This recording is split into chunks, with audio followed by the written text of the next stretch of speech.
আমি তো ভিতরে কারোর সাথে কথা বলতে পারতাম না, মনে হতো যে একটু কথা বলতে পারলে কত না ভালো লাগতো, তখন আমি ওই টিকটিকি পিঁপড়ার সাথে কথা বলতাম।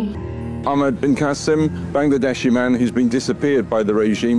Your aunt is the Prime Minister. With one phone call you could...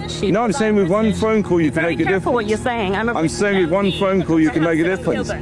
আমি কিন্তু বাংলাদেশি, আমি ব্রিটিশ বাংলাদেশি। আজকে সবচেয়ে মনে করছে আমার খালাকে, কারণ উনি আমাকে অনেক শিখিয়েছেন। তো একদিক দিয়ে আমার খালা আমার রোল মডেল ছিলেন।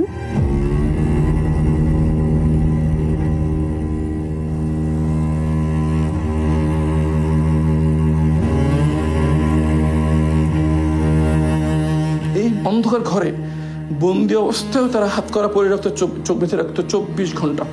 তখন আমি এটা কোনোমতেই মানতে পারছিলাম না। আমি বারবার বলতাম যে আমি তো বন্দি অবস্থায় আছি, দেয়ালের ভিতরে আছি, দরজা বন্ধ, এখানে কেন আমাকে চোখ বেঁধে রাখতে হবে, হাত করা পরে রাখতে হবে 24 ঘন্টা।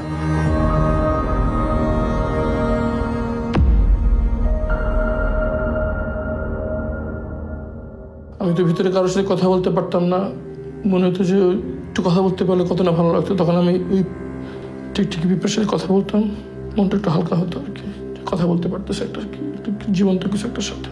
টিকটিকি নাম দিয়েছিলাম টুকটুকি, তাকে আমি কথা বলতে মানুষের সাথে যেভাবে কথা বলি আমি জিজ্ঞেস করতাম, টুকটুকি তোর ছেলে মেয়ে কয়টা, আমার 2 মেয়ে, তোর ইয়া কটা, আমার মেয়ে খেতে চাই, তোর মেয়ে খায় নাকি ঠিক মতো, বাচ্চারা খায় নাকি ঠিক মতো, আমার বাচ্চাদের জন্য দোয়া করিস, তুই তো চলাফেরা করতে পারিস, আমি তো তাও করতে পারি না।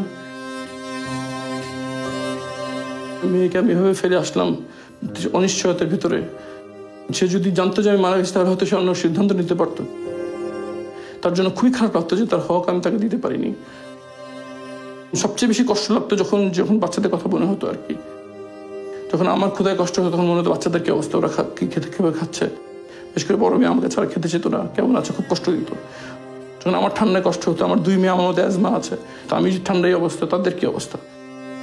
একই সঙ্গে আমার মনে হতো যে যদি আমার এরকম লাগছে নিশ্চয়ই আমার আম্মার কেমন লাগছে, যদি আমার খেতে কষ্ট লাগে তাহলে আমার আম্মার কেমন লাগতেছে, এরকম মনে হতো। মনে মনে আল্লাহকে দোয়া করতাম যে আম্মাকে যেন জানিয়ে দেন যে তার সন্তান জীবিত আছে।